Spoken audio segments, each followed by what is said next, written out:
The year was 1982. With the success of E.T. the Extraterrestrial movie, Atari thought by obtaining the rights to make a video game adaptation of the movie, they would have their proverbial golden goose egg.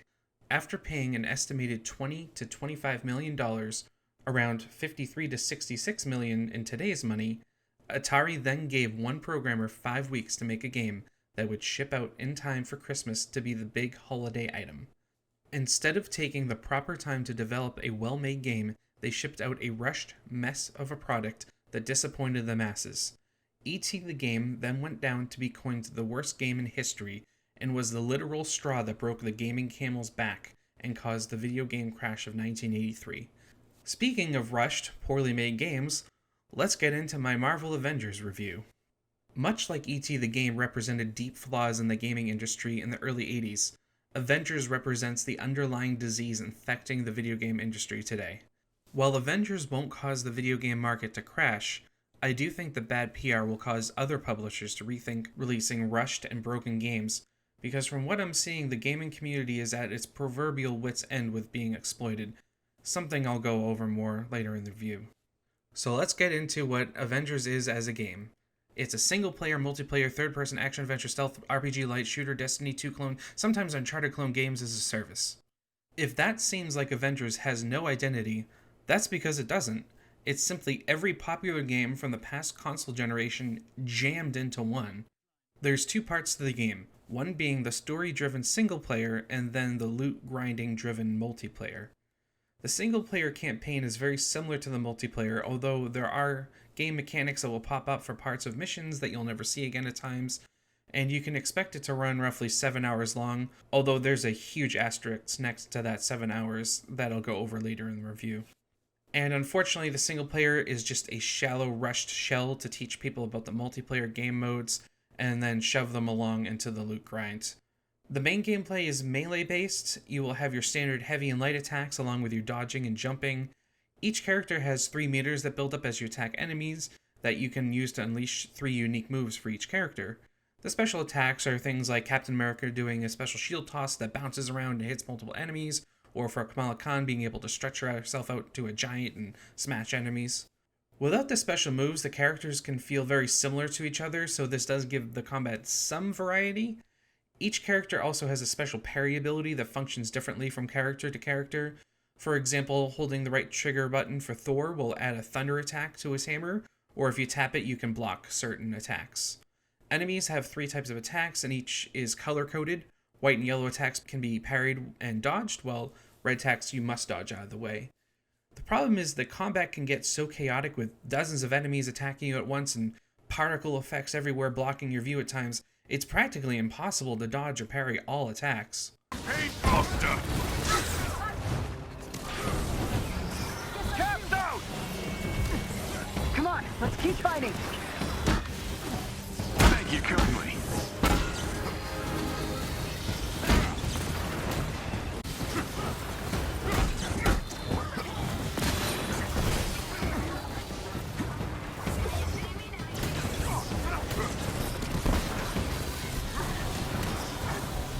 I found even times when I properly dodged an attack, which shows a special animation when you do a perfect dodge, enemy attacks would still hit me. I've seen a lot of people online say they had the same issue, so it does seem like the dodge mechanic needs some refinement, and I'm not really sure how they missed it in the QA testing.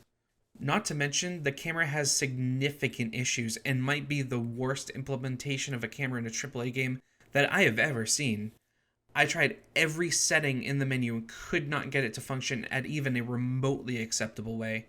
It would get stuck on everything and then lock onto things I would not want it to lock onto, causing me to swing at air frequently.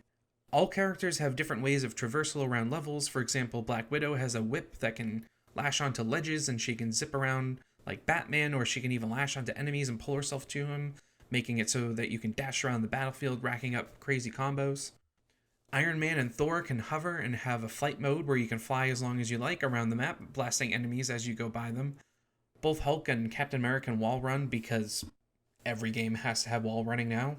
It doesn't work particularly well, and there are a few moments in the campaign where you need to do very precise jumps, which causes some issues and ruins the flow of gameplay. There's almost a comical amount of Uncharted style running down exploding hallways. It's hard to believe that they couldn't think of anything else to mix up the gameplay than repeating the same sequence over and over again. There are some very brief stealth sections that felt very tacked on because, again, every game needs stealth sections now. I literally beat the stealth sections by simply pressing forward. There was no real challenge or mechanics to them, they were simply there to be there. As far as the story goes, don't be fooled by the Avengers title, this is almost purely a Kamala Khan story. There are sections that feature other heroes, but some characters like Thor are only in the campaign for a few minutes. This felt like a huge waste of really interesting characters. There could have been endless possibilities for character interactions and development, but instead we get next to nothing. There's one argument between Hulk and Iron Man, but it's resolved within a minute in the same cutscene, so it leads nowhere and says nothing. Not to mention, it's so short that you can't really set up a proper story in that little amount of time. And there really isn't any pacing, it's all over the place. Sometimes it's way too slow or just way too fast, or we'll skip over really important things. It feels like there's just a lot of things missing in this story. But you start off as Kamala Khan, having won a fan contest to meet the Avengers. I do have to say, this mission started off pretty interesting, and if the game had stuck to this course, it could have felt like an actual video game. You fly to the helicarrier, Chimera, where there is a large celebration going on. Kamala is an Avengers superfan, and it was incredibly odd being a Marvel fan in real life, playing a video game where you're a Marvel fan. It was a really odd choice to go with for the story, considering they could literally do anything in the Marvel universe, and they chose this. And you'll hear Kamala gush over every microscopic thing relating to the Avengers during the brief campaign. I can't believe I just met the God of Thunder. You're Captain America. Who's Captain America? And Black Widow. I am Iron Man. So cool. And this super cool pile of Avengers stuff. I know I shouldn't be freaking out right now, but I'm freaking out. Tony Stark's guitar. That looks awesome. You have to collect comic books from different stations to get into a VIP balcony and get to meet the Avengers along the way. Once at the VIP section, the Avengers come to the stage, and off in the distance we see a large explosion at the Golden Gate Bridge that gives people powers, and this is where the game kicks off. If you played the beta, you already know what happens next, and sadly, this is one of the only 2 scripted missions that feature actual game mechanics outside of repeatedly punching robots in the face. You get to go switch between each character as you're introduced to the game mechanics through scripted action sequences. If the game had been 15 hours of this, it could have actually been decent. I mean, going from smashing people with Thor's hammer to flying around as Iron Man, then jumping to Hulk, throwing tanks, then back to Black Widow, jumping on Taskmaster as he zips around with a jetpack, that was fun. This is the game I think everyone wanted, and I think at some point in the development, Square Enix intended to make this a fun single-player game. Unfortunately, like I said, there's only 2 times during the campaign that you really get to do fun action sequences like this, and sadly it's just in the first and last level. Everything else is either the same generic levels fighting the same generic enemies, or Uncharted style running down exploded corridors. There are a few other missions where you get to switch between characters, but there are no scripted action set pieces, it's just fighting robots. After the bridge mission, which becomes known as A-Day, the public loses confidence in the Avengers and they eventually disband. A 5-year time skip is then done, and we play as Kamala Khan for the vast majority of the rest of the very short campaign as she attempts to get the Avengers back together through the power of the plot needing them to get back together for the loot grind. It was a very odd choice to focus a team-based game solely on one character, and while we do get to see a tiny bit of Bruce Banner and Tony Stark, some Avengers like Captain America and Thor play next or no role in the story until the very, very end. I mean, like, the very end. There's even some Avengers that don't even interact with each other. I mean, how can you make an Avengers game and not focus any time to the team's relationships with each other outside of Kamala's, along with a very brief interaction with Hulk and Iron Man? There were parts in the story where it felt like it skipped over huge sections of times and left out important parts of the story, then rushing it all out in exposition at times. I finished in around 7 hours, and that was with me searching every corner of the maps for treasure chests, which is really the main gameplay mechanic since the game revolves around gear, and doing all of the optional objectives on each map. While there are a few different maps, I couldn't tell you the actual number since they are so generic. Being able to differentiate between them is impossible. Not to mention the generic flat maps are reused and repackaged for every mission in the game, and you will be playing through each one multiple times. Most levels start out an open area, but then lead to an elevator that brings you to the same underground base over and over again.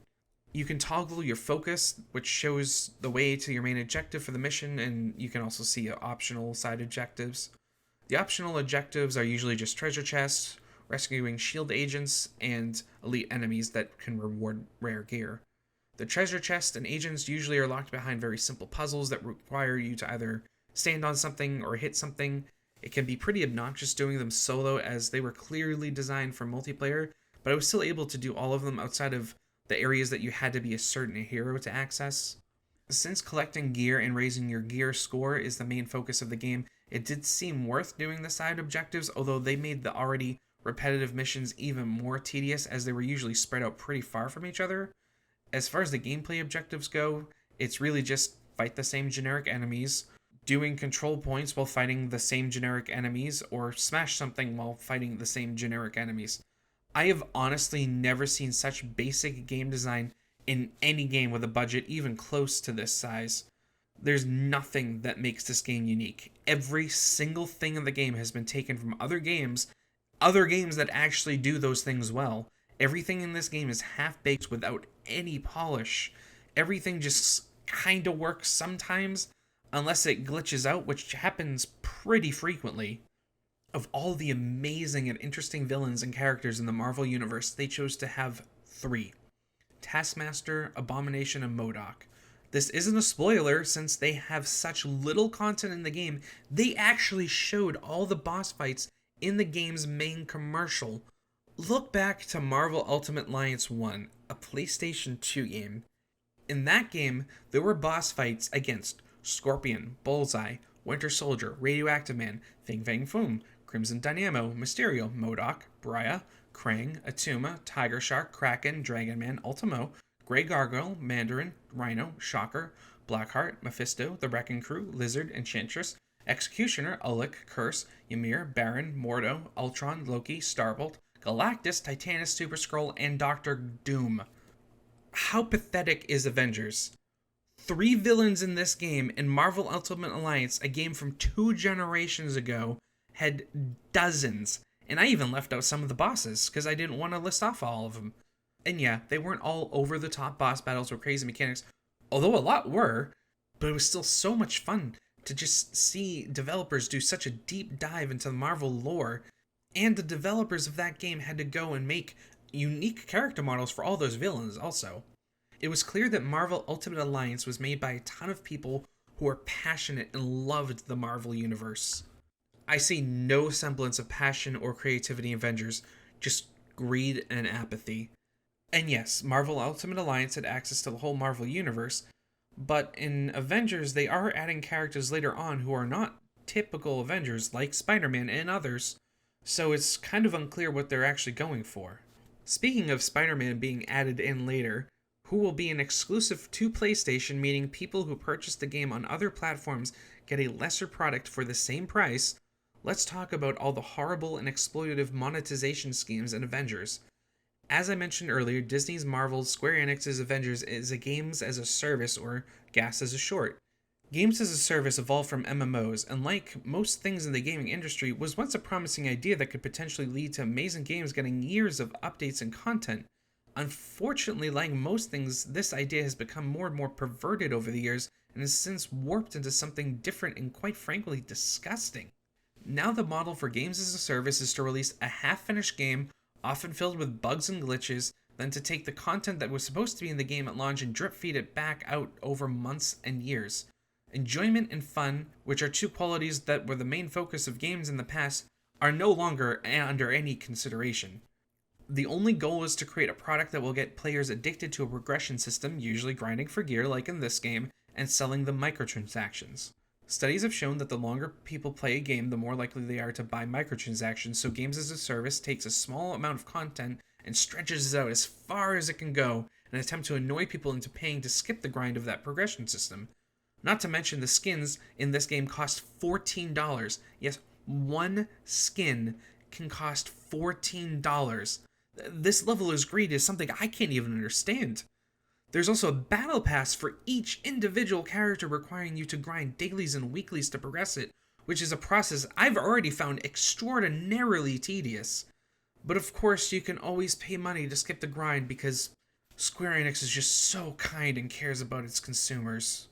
Outside of the horrible monetization schemes, the game has issues across the board, and there's so many different systems and mechanics jammed into the game that would be impossible for me to go over every single one. Already looking at Reddit, there's pretty sadly a lot of disappointed people posting about the numerous issues in the game, wondering how Square Enix was unaware of all of these issues. The even sadder answer to this question is that they knew. They just didn't care.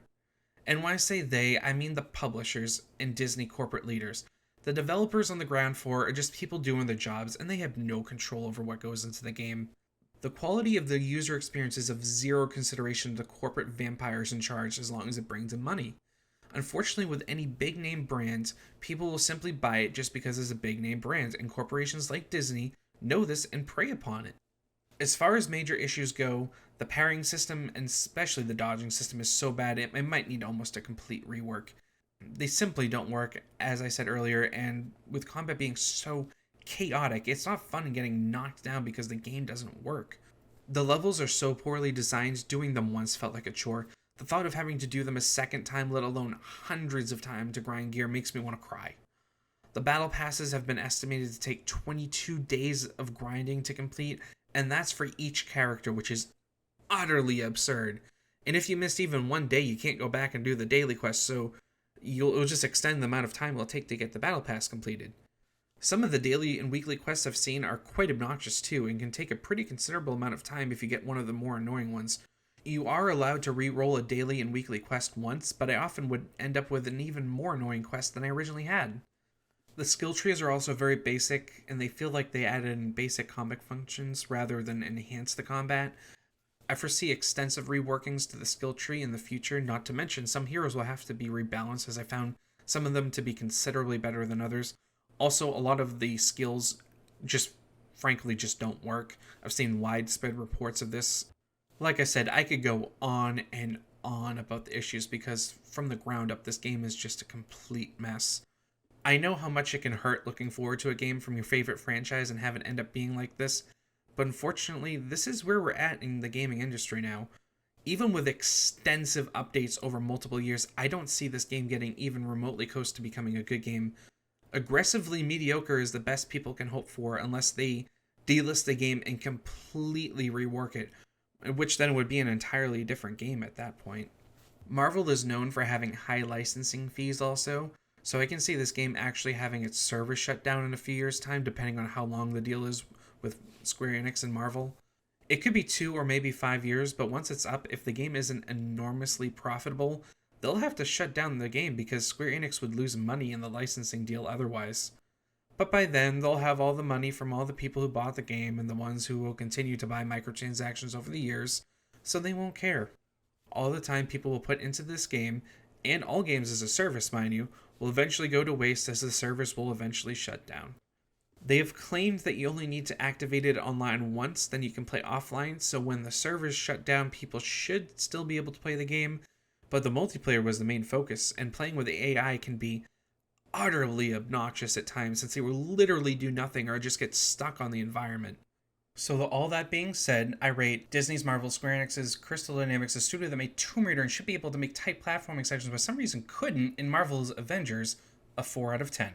This is an absolute pass, and I can't recommend ever buying even on a deep sale. I've seen some speculation that it will go free to play. I doubt it will. Most likely they'll have a huge sale where it'll go down to like $10 or $15 at some point, because they make so much from the microtransactions, considering this game has a free-to-play game monetization scheme. Much like E.T. the game wasn't actually the worst game ever made, Avengers is simply representation of a gaming industry that is completely consumed by greed. My hope is that this game will be the breaking point for a lot of gamers, much like Battlefront 2 was, and the pushback will get us better games in the future. Just imagine how incredible it would be if the talented and creative developers were actually allowed to be creative again, and not have what they can and can't do dictated by corporate boardrooms. Anyways, thanks so much for watching this video. I hope this can help you make an informed purchasing decision. If you are looking for a Marvel fix, I actually would suggest Marvel Ultimate Alliance 1 and 2. You can actually still get them digitally on PS4 at Amazon and a few other places, I'm told. It's pretty overpriced considering the age of the game, but at least it's an option outside of, getting a used copy for an older system. And the first game is legitimately a good game if you like top-down action RPGs like the Diablo series. If you did enjoy this review, please consider subscribing and liking the video. I have a Ghost of Tsushima review coming out soon, so keep your eyes out for that. I'm also going to be working on a very in-depth analysis of the game mechanics of Avengers and going into detail why they work so poorly compared to other games, although it's going to take me quite a while for that one, so I'll keep you guys posted when it's close to release. Thanks for watching, and I'll see you all in the next video.